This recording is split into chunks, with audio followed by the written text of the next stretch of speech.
The Autobiography of an Ex-Colored Man by James Weldon Johnson, Chapter 11. I have now reached that part of my narrative where I must be brief and touch only lightly on important facts. Therefore, the reader must make up his mind to pardon skips and jumps and meager details. Now, he could have wrote a larger book, but after such a large chapter previously, compared with the others, when I reached New York, I was completely lost. I could not have felt more a stranger had I been suddenly dropped into Constantinople. I knew not where to turn or how to strike out. I was so oppressed by a feeling of loneliness that the temptation to visit my old home in Connecticut was well nigh irresistible. I reasoned, however, that unless I found my old music teacher, I should be, after so many years of absence, as much a stranger there as in New York, and furthermore, that in view of the step which I had decided to take, such a visit would be injudicious. I remembered, too, that I had some property there in the shape of a piano and a few books, but I decided that it would not be worth what it might cost me to take possession, which is why the piano here is not fixed. By reason of the fact that my living expenses in the South had been very small, I still had nearly $400 of my capital left. In contemplation of this, my natural and acquired bohemian tastes asserted themselves, and I decided to have a couple of weeks' good time before worrying seriously about the future. I went to Coney Island and the other resorts, took in the pre-season shows along the Broadway, and ate at first-class restaurants, but I shunned the old 6th Avenue district as though it were pest-infected. My few days of pleasure made appalling inroads upon what cash I had, and caused me to see that it required a good deal of money to live in New York as I wished to live, and that I should have to find very soon some more or less profitable employment.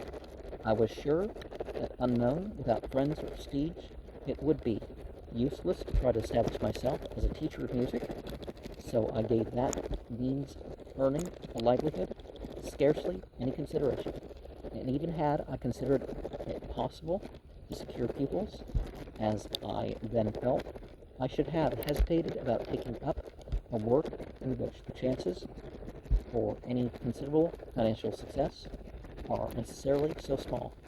I had made up my mind that since I was not going to be a Negro, I would avail myself of every possible opportunity to make a white man's success, and that, if it can be summed up in any word, means money. I watched the want columns in the newspapers and answered a number of advertisements, but in each case found the positions were such as I could not fill or did not want. I also spent several dollars for ads which brought me no replies. In this way, I came to know the hopes and disappointments of a large and pitiable class of humanity in this great city. The people who look for work through the newspapers. After some days of this sort of experience, I concluded that the main difficulty with me was that I was not prepared for what I wanted to do. I then decided upon a course which, for an artist, showed an uncommon amount of practical sense and judgment. I made up my mind to enter a business college. I took a small room in order to economize. I pursued my studies with the zeal that I have always been able to put into any work upon which I set my heart. Yet, in spite of all my economy, when I had been at the school for several months, my funds gave out completely. I reached the point where I could not afford sufficient food for each day. In this plight, I was glad to get, through one of the teachers, a job as an ordinary clerk in a downtown wholesale house. I did my work faithfully and received a raise of salary before I expected it. I even managed to save a little money out of my modest earnings. In fact, I began then to contract the money fever, which later took strong possession of me. I kept my eyes open, watching for a chance to better my condition. It finally came in the form of a position with a house which was, at the time, establishing a South American department. My knowledge of Spanish was, of course, the principal cause of my good luck, and it did more for me. It placed me where the other clerks were practically put out of competition with me. I was not slow in taking advantage of the opportunity to make myself indispensable to the firm. What an interesting and absorbing game is money making. After each deposit at my savings bank, I used to sit and figure out all over again my principal and interest and make calculations on what the increase would be in such and such time. Out of this, I derived a great deal of pleasure. I denied myself as much as possible in order to swell my savings, even so much as I enjoyed smoking. I limited myself to an occasional cigar, and that was generally of a variety which in my old days at the club was known as a Henry Mud. Drinking I cut out altogether, but that was no great sacrifice. The day on which I was able to figure up $1,000 marked an epoch in my life, and this was not because I had never before had money. In my gambling days, and while I was with my millionaire, I handled sums running high up into the hundreds, but they had come to me like fairy godmother's gifts, and at a time when my conception of money was that it was made only to spend. Here, on the other hand, was $1,000 which I had earned by days of honest and patient work, $1,000 which I had carefully watched grow from the first dollar, and I experienced in owning them a pride and satisfaction which to me was an entirely new sensation. As my capital went over the $1,000 mark, I was puzzled to know what to do with it, how to put it to the most advantageous use. I turned down first one scheme and then another, as though they had been devised for the sole purpose of gobbling up my money. I finally listened to a friend who advised me to put all I had in New York real estate, and under his guidance, I took equity in a piece of property on which stood a rickety old tenement house. I did not regret following this friend's advice, for in something like 6 months, I disposed of my equity for more than double my investment. From that time on, I devoted myself to the study of New York real estate and watched for opportunities to make similar investments. In spite of 2 or 3 speculations which did not turn out well, I've been remarkably successful. Today, I am the owner and part owner of several flat houses. I have changed my place of employment 4 times since returning to New York, and each change has been a decided advancement. Concerning the position which I now hold, I shall say nothing except that it pays extremely well. As my outlook on the world grew brighter, I began to mingle in the social circles of the men with whom I came in contact, and gradually, by a process of elimination, I reached a grade of society of no small degree of culture. My appearance was always good, and my ability to play on the piano, especially ragtime, which was then at the height of its vogue, made me a welcome guest.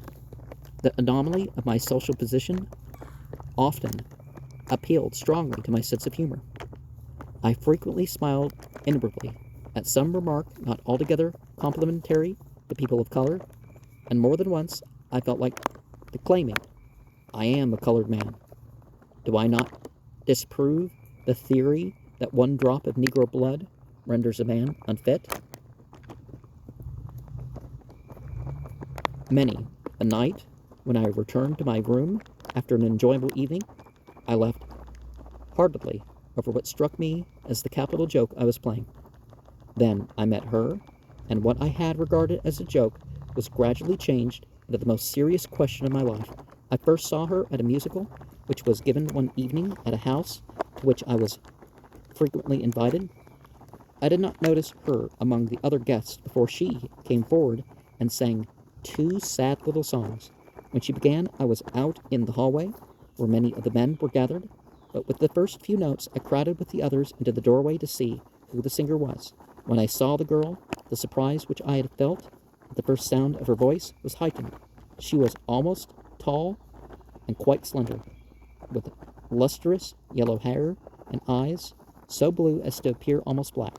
She was as white as a lily, and she was dressed in white. Indeed, she seemed to me the most dazzlingly white thing I had ever seen. But it was not her delicate beauty which attracted me most. It was her voice, a voice which made one wonder how tones of such passionate color could come from so fragile a body. I determined that when the program was over, I would seek an introduction to her, but at that moment, instead of being the easy man of the world, I became again the bashful boy of 14, and my courage failed me. I contented myself with hovering as near her as politeness would permit, near enough to hear her voice, which in conversation was low yet thrilling, like the deeper middle tones of a flute. I watched the men gather around her talking and laughing in an easy manner, and wondered how it was possible for them to do it. But destiny, my special destiny, was at work. I was standing near, talking with affected gaiety to several young ladies who, however, must have remarked my preoccupation, for my second sense of hearing was alert to what was being said by the group, of which the girl in white was the center. When I heard her say, "I think his playing of Chopin is exquisite," one of my friends in the group replied, "You haven't met him. Allow me." Then, turning to me, "Old man, when you have a moment, I wish you to meet Miss—" I don't know what she said to me or what I said to her. I can remember that I tried to be clever and experienced a growing conviction that I was making myself appear more and more idiotic. I am certain, too, that in spite of my Italian-like complexion, I was as red as a beet. Instead of taking the car, I walked home. I needed the air and exercise as a sort of sedative. I am not sure whether my troubled condition of mind was due to the fact that I had been struck by love, or to the feeling that I made a bad impression upon her. As the weeks went by, and when I'd met her several more times, I came to know that I was seriously in love. And then began for me days of worry, for I had more than the usual doubts and fears of a young man in love to contend with. Up to this time, I'd assumed and played my role as a white man with a certain degree of nonchalance, a carelessness as to the outcome, which made the whole thing more amusing to me than serious. But now I ceased to regard being a white man as a sort of practical joke. My acting had called for mere external effects. Now I began to doubt my ability to play the part. I watched her to see if she was scrutinizing me, to see if she was looking for anything in me which made me differ from the other men she knew. In place of an old inward feeling of superiority of many of my friends, I began to doubt myself. I began even to wonder if I really was like the men I associated with, if there was not, after all, an indefinable something which marked a difference. But in spite of my doubts and timidity, my affair progressed, and I finally felt sufficiently encouraged to decide to ask her to marry me. Then began the hardest struggle of my life, whether to ask her to marry me under false colors, or to tell her the whole truth. My sense of what was exigent made me feel there was no necessity of saying anything, but the inborn sense of honor rebelled at even indirect deception in this case. But however much I moralized on the question, I found it more and more difficult to reach the point of confession. The dread that I might lose her took possession of me each time I sought to speak, and rendered it impossible for me to do so. That moral courage requires more than physical courage, is no more poetic fancy. I am sure I would have found it easier to take the place of a gladiator, no matter how fierce the Numidian lion, than to tell that slender girl that I had Negro blood in my veins. The fact which I had, at times, wished to cry out, now I wish to hide forever. During this time, we were drawn together a great deal by the mutual bond of music. She loved to hear me play Chopin, and was herself far from being a poor performer of his compositions. I think I carried her every new song that was published which I thought suitable to her voice, and played the accompaniment for her. Over these songs, we were like two innocent children with new toys. She had never been anything but innocent, but my innocence was a transformation wrought by my love for her, love which melted away my cynicism and whitened my sullied soul, and gave me back the wholesome dreams of my boyhood. There is nothing better in all the world that a man can do for his moral welfare than to love a good woman. My artistic temperament also underwent an awakening. I spent many hours at my piano, playing over old and new composers. I also wrote several little pieces in a more or less Chopinesque style, which I dedicated to her. And so the weeks and months went by. Often words of love trembled on my lips, but I dared not utter them because I knew they would have to be followed by other words which I had not the courage to frame. There might have been some other woman in my set with whom I could have fallen in love and asked to marry me without a word of explanation. But the more I knew this girl, the less could I find it in my heart to deceive her. And yet, in spite of this specter that was constantly looming up before me, I could never have believed that life held such happiness as was contained in those dream days of love. One Saturday afternoon in early June, I was coming up Fifth Avenue, and at the corner of 23rd Street, I met her.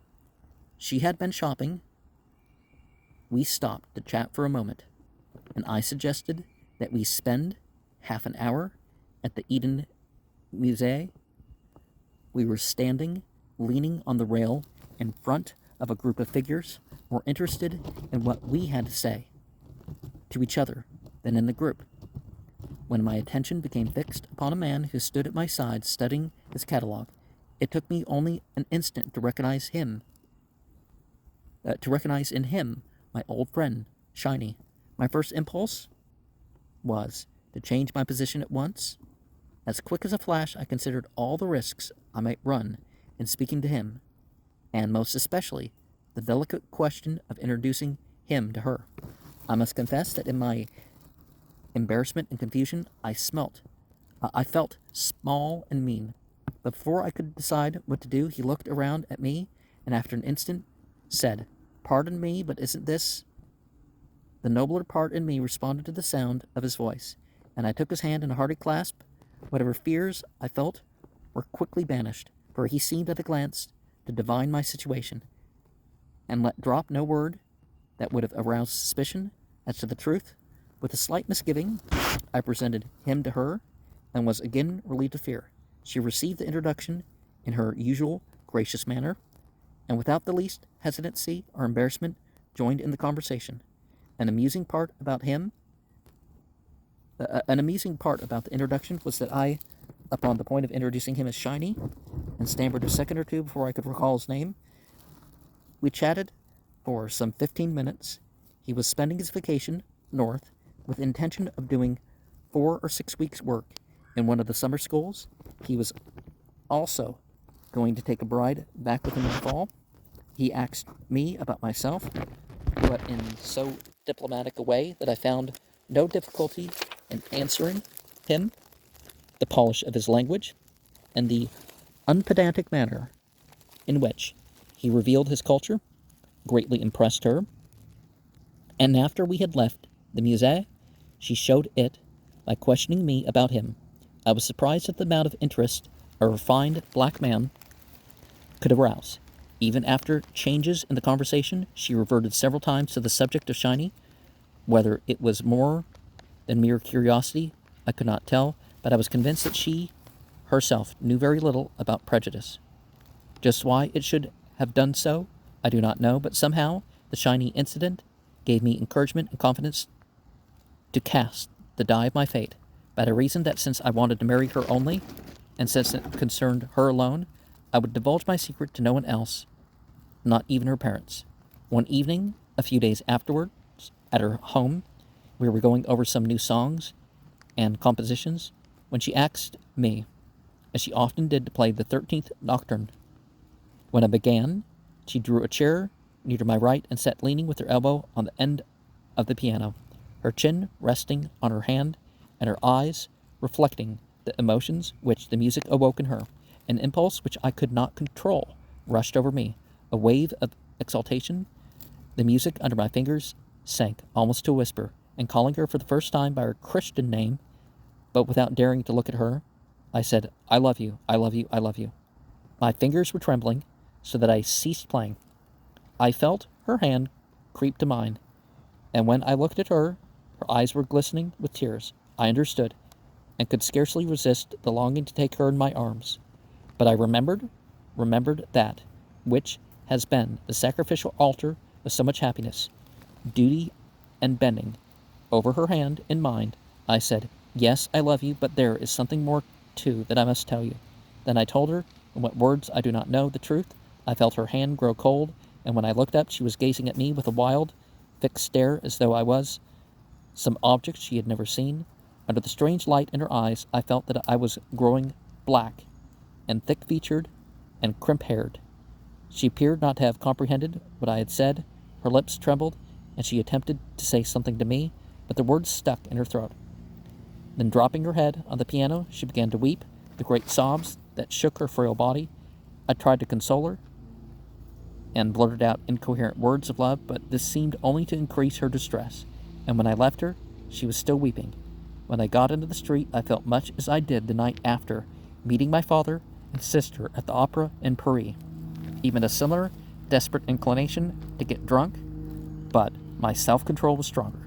This was the only time in my life that I have ever felt absolute regret being colored. That cursed the drops of African blood in my veins and wished that I were really white. Nowadays, you find these people getting genetic tests to prove how they are, and it turns out they're part something else, and they get so upset about it. It's like, you are what you are by your features. You know, whatever those numbers tell you, it's like nothing changed. But when I reached my rooms, I sat and smoked several cigars while I tried to think out the significance of what had occurred. I reviewed the whole history of our acquaintance, recalled each smile she had given me, each word she had said to me that nourished my hope. I went over the scene we had just gone through, trying to draw from it what was in my favor and what was against me. I was rewarded by feeling confident that she loved me, but I could not estimate what was the effect upon her of my confession. At last, nervous and unhappy, I wrote her a letter, which I dropped into the mailbox before going to bed, in which I said, "I understand even better than you, and so I suffer even more than you. But why should either of us suffer for what neither of us is to blame? If there is any blame, it belongs to me, and I can only make the old yet strongest plea that can be offered. I love you, and I know that my love, my great love, infinitely overbalances that blame and blots it out. What is it that stands in the way of our happiness? It is not what you feel or what I feel. It is not what you are or what I am. It is what others feel and are. But oh, is that a fair price? In all the endeavors and struggles of life, in all our strivings and longings, there is only one thing worth seeking, only one thing worth winning, and that is love. It is not always found, but when it is, there is nothing in all the world for which it can be profitably exchanged. The second morning after, I received a note from her which stated briefly that she was going up in New Hampshire to spend the summer with relatives there. She made no reference to what had passed between us, nor did she say exactly when she would leave the city. The note contained no single word that gave me any clue to her feelings. I could only gather hope from the fact that she had written at all. On the same evening, with a degree of trepidation which rendered me almost frightened, I went to her house. I met her mother, who told me that she left for the country that very afternoon. Her mother treated me in her usual pleasant manner, which fact greatly reassured me, and I left the house with a vague sense of hope stirring my breast, which sprang from the conviction that she had not yet divulged my secret. But that hope did not remain with me long. I waited 1, 2, 3 weeks, nervously examining my mail every day, looking for some word from her. All of the letters received by me seemed so insignificant, so worthless, because there was none from her. The slight buoyancy of spirit which I had felt gradually dissolved into gloomy heart-sickness. I became preoccupied. I lost appetite, lost sleep, and lost ambition. Several of my friends intimated to me that perhaps I was working too hard. She stayed away the whole summer. I did not go to the house, but saw her father at various times, and he was as friendly as ever. Even after I knew that she was back in town, I did not go to see her. I determined to wait for some word or sign. I had finally taken refuge and comfort in my pride which I suppose I came by, naturally enough. The first time I saw her after her return was one night at the theater.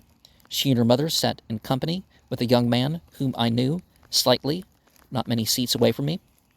Never did she appear more beautiful, and yet, it may have been my fancy, she seemed a trifle paler, and there was a suggestion of haggardness in her countenance, but that only heightened her beauty.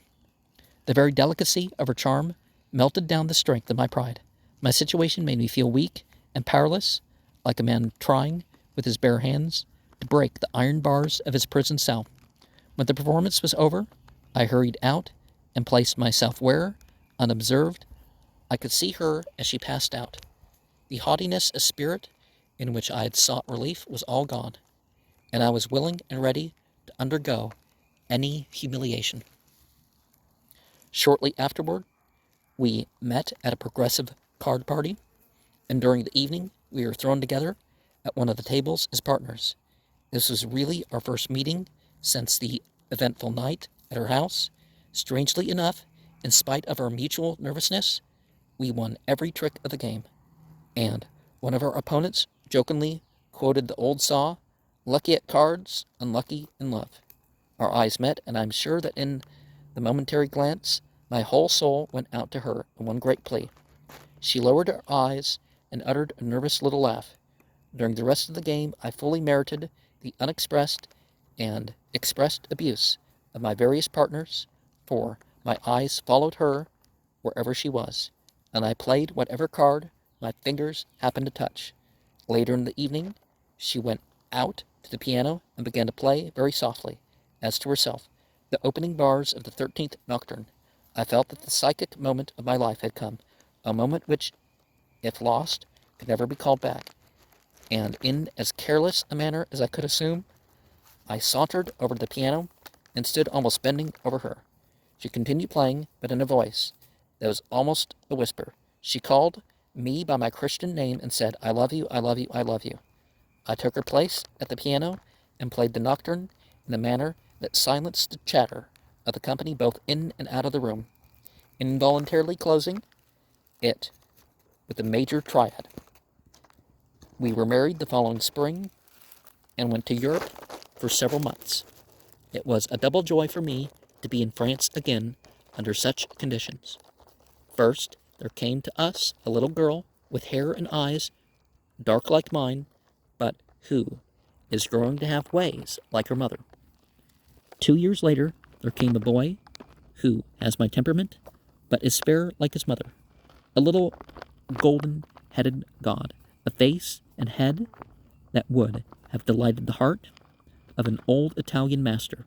And this boy, with his mother's eyes and features, occupies an inner sanctuary of my heart, for it was for him that she gave all, and that is the second sacred sorrow of my life. The few years of our married life were supremely happy, and perhaps she was even happier than I, for after our marriage, in spite of all the wealth of her love which she lavished upon me, there came a new dread to haunt me, a dread which I cannot explain, and which was unfounded, but one that never left me.